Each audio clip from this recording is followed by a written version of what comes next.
Supported bridge.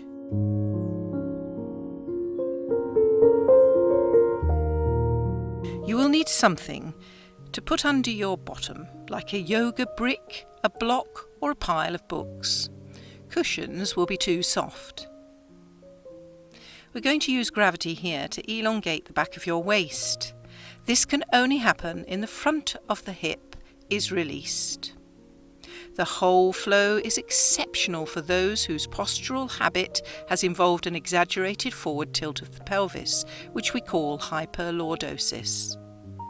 The fact that your hips will be raised makes it ideal as an opportunity to get your legs lower than your hips and therefore be able to lengthen the front of them, the psoas major muscle in particular. Lying on your back without a pillow under your head if that's available for you today, press through your feet and place the brick under your sacrum, the triangular shaped bone at the end of your spine. When you first land on the brick, it may not be comfortable, as the positioning of the brick can be tricky. So take your time to get it right for your spine. I would suggest you start on the lowest setting, as the surface is wider and therefore more comfortable. Knees are bent, feet hip width apart, a little distance from your buttocks. Inhale, and on the exhale, draw up your pelvic floor and put a gentle squeeze on the abdominal muscles so that you can focus on keeping your back as flat as you can. As you inhale, exhale, and straighten your right leg, stretching it out to its full length. Left leg is still bent. Notice how the weight of your leg might have dragged your pelvis into an anterior tilt. If this is you, adjust yourself to keep the back of your waist as flat as you can and your pelvis posteriorly tilted. Bring your right hand behind your head and let your elbow rest out to the side. Inhale, exhale and hollow out your belly so that your low back elongates. At the end of the out-breath, engage your pelvic floor again, and now keep this elongated back position with your pelvic floor tilted as you lift both right leg and head off the floor so that you are curling up. Your leg doesn't have to come very high. Try not to allow any kind of arch in your low back. Pause here for a moment, noticing how much work your trunk muscles are doing to keep you in this position, particularly if your leg is heavy to lift. They may even shake a little. Then, with the pelvic floor engaged, inhale. Exhale and feel the belly button sinking as you slowly lower your head, leg and arm with as much control as you can to a count of 10, 9, 8. Stop moving to take a breath and check your pelvis is still tilted back a little. Begin to continue the descent for 7, 6, 5, 4. Stop for another slow, controlled breath in and out. And lower again for 3, 2, 1. Make the landing a gentle one. Now relax your pelvic floor fully and your belly. This is a very strong release for your psoas and hard work for your abdominals that may have become weakened, especially if you hold your pelvis in an anterior tilt most of the day. This might be enough for you today, especially if you're unable to maintain a flat back as you lift and lower. If you're able to, though, let's try it again. Check that your pelvis is in neutral, ensuring the spine is long behind your waist. Engage the pelvic floor muscles at the end of the out-breath. Inhale, and on the exhale, keeping your pelvic floor lifted and the belly hollowed inward towards your spine, lift both halves of the body in a controlled way. Pause here, feeling the work of your trunk muscles. The psoas is shortened in this position, and you might feel a tightness at the front of the hip too. Then, still with the pelvic floor engaged, inhale. Exhale and feel the belly button sinking as you slowly lower the head, leg and arm with as much control as you can to the count of 10, 9, 8. Stop moving to take a breath and check your pelvis is still tilted back a little. Begin to continue the descent for 7, 6, 5, 4. Stop for another slow, controlled breath in and out, and lower again for 3, 2, making the landing gentle. 1. Now relax.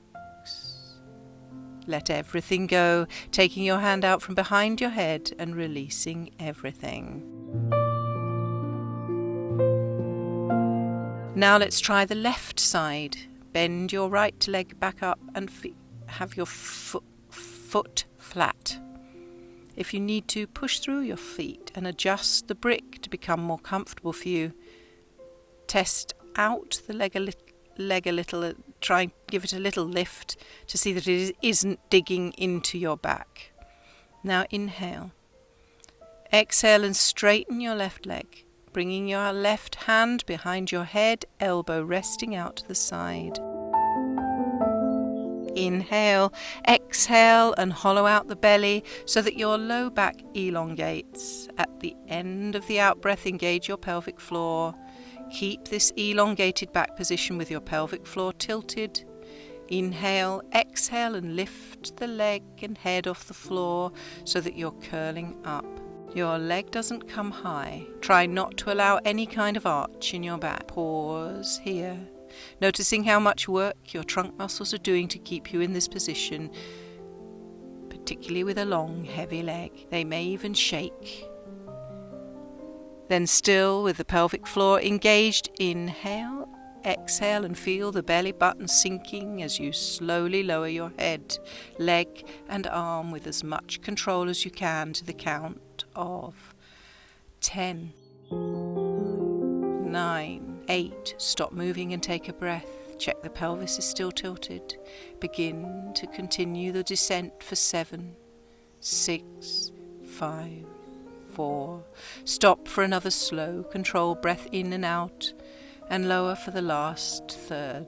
3, 2, 1. Soft and gentle landing. Now relax pelvic floor fully. Remember, this is a strong release for the psoas. You may feel a big opening out in the front of the hip.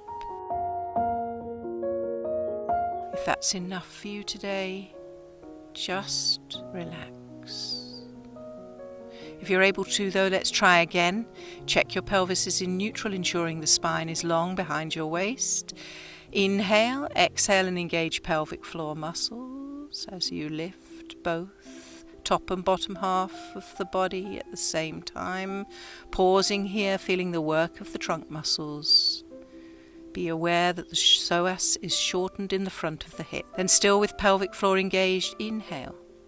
Exhale and feel the belly button sinking as you lower the head for 10, 9, 8. Stop moving to take a breath and check your pelvis is still tilted back. Then begin to continue the descent for 7, 6, 5, 4. Stop for another slow, controlled breath in and out. Then lower again for the last third. 3, 2, 1. Soft and gentle landing. Take your hand out from behind your head and relax and release everything. You may want to challenge yourself a little further now by adjusting the yoga brick to be on a higher setting. This means turning it into a more narrow side, so it can get very uncomfortable if you don't get the positioning right. Gently test out the position if you want to change it by lifting each leg and see that it's not digging in. Remember, you can keep the brick on its lowest setting if that works better for you. But now it's time to experiment. Take one leg off the floor. Lower it and then the other. You can waft your legs about, being fully present to how their positioning alters the sensation in the back of your waist. You can bring a knee in whilst the other leg is long. You can even try scissors with straight legs. You can take the legs straight up to the ceiling or open them out wide into a huge V.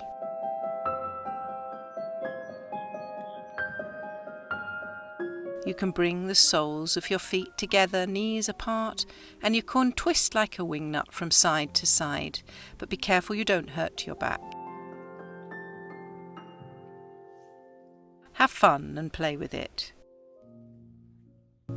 When you are ready, bring the feet back down to the floor. Engage your glutei and push through your feet to lift your pelvis high in the air so that you can remove the brick from underneath you.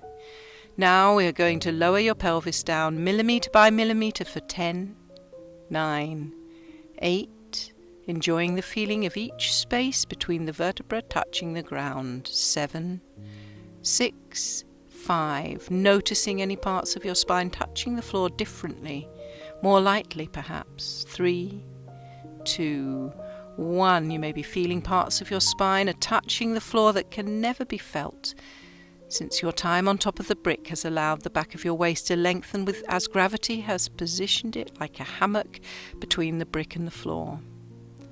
Really enjoy the pleasure of the sensations of this low back release now, particularly if you are usually hyperlordotic and wouldn't normally feel the ground in this way. In my experience, this is one of the best ways to flatten the back into the earth and ease low back pain very effectively. When you're ready, slowly lengthen each leg away from you one at a time so that you're lying flat on the ground now. Notice if the work you did on the psoas muscle has given you an open feeling at the front of the hip where your leg joins your body. Now rest completely, allowing the body to become heavy and spreading out into the ground like a flattened piece of plasticine.